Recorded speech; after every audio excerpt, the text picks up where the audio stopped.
Hi, my name's Edward Brazell and this is the commentary from Musha. Just then you saw the new Milano Entertainment logo, which was actually designed by Carl Becker, and we did a little crossfade on that one. What a lot of people don't know on this movie is that it was actually made in a day. We filmed the whole thing in one day.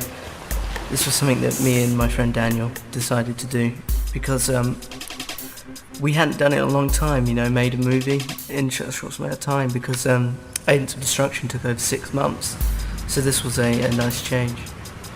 Given that the film was only made in a day, while editing I wanted to give it an overall look of slickness, make it look cool, and what I did is I just used techniques used by a lot of espionage films like the Bourne Supremacy, Bourne Identity, and the James Bond series. So a lot of slow motion, like black and white flickers.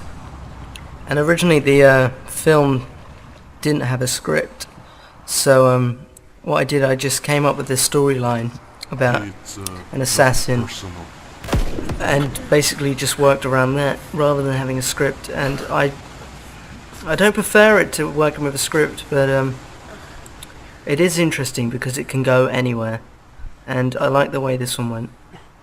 But overall I like to see this movie as a a concept for a movie we could make in the future, and I would love to make this as a full length feature, but for what it is, a day's work, it's pretty good.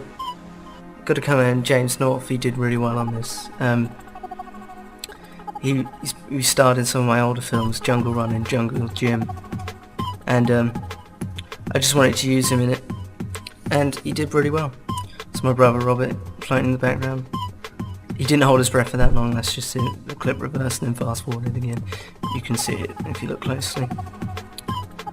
That is just a water effect, if you look at it, over the top, nothing special.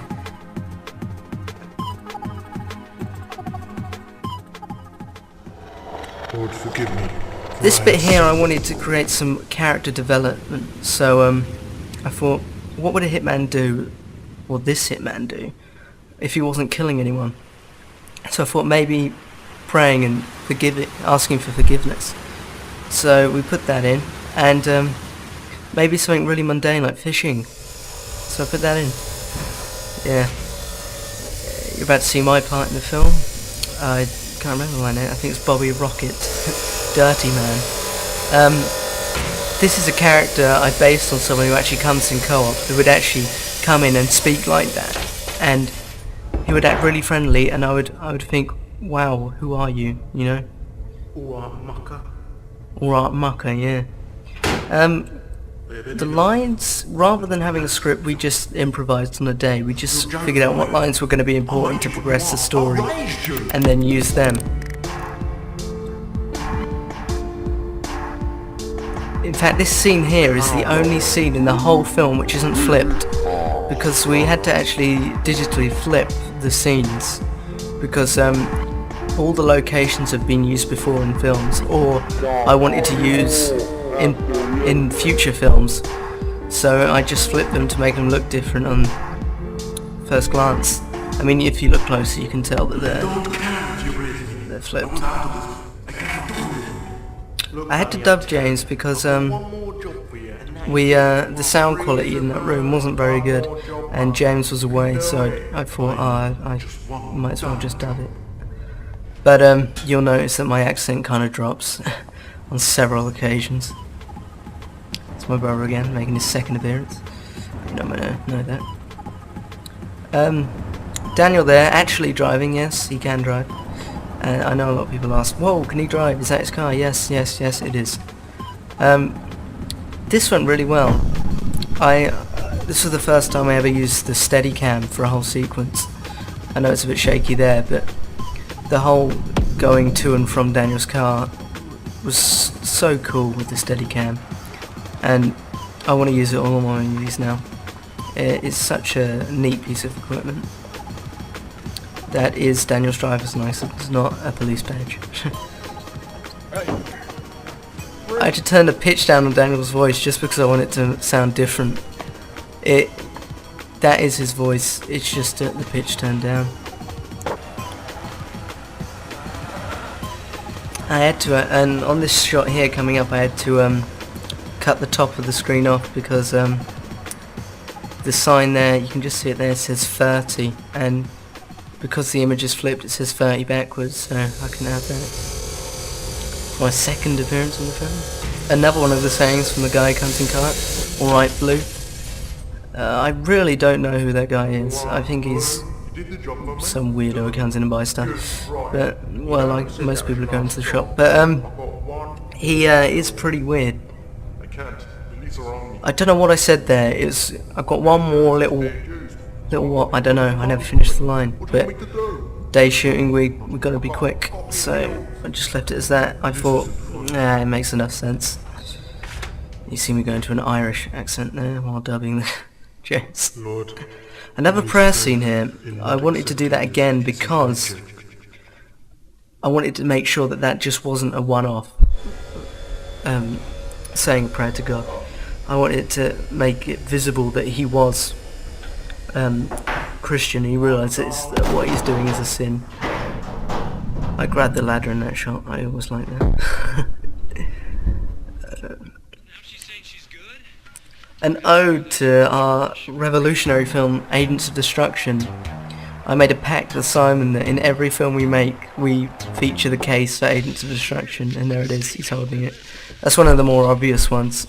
There's a subtle one in Agents of Destruction too, but yeah. That's Owen Wilson's voice in the background there. Got some samples of him. He's a cool guy. This music, I don't know what's going on here. It was just something I arranged on the day and it went with it, so I thought, you know what, that works. I'll use it. And it does work. This is all Steadicam here. And there was a really big spider up there. No, there wasn't. It was a spider's skin, yeah. And that was horrid. But James, he's a professional. He did it.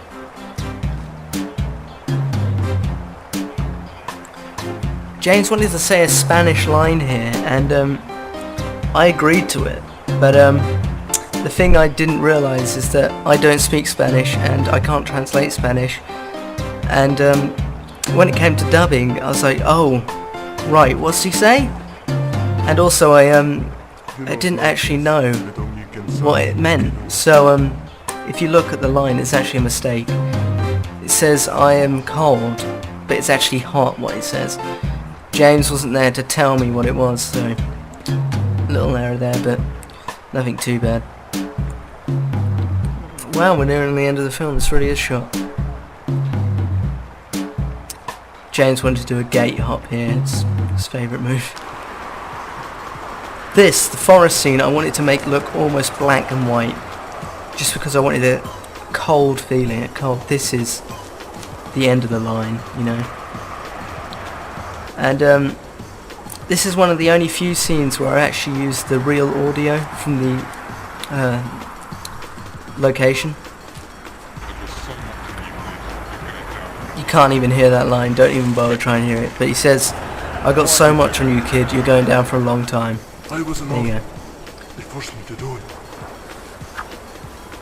That is a hockey stick we actually found at the location, and we thought, you know what, we got to use this. That's the beauty of not having a script, so we can just put stuff like that in whenever we want. And it really is fun. This fight is just, well, he should punch you then, we should do this, that.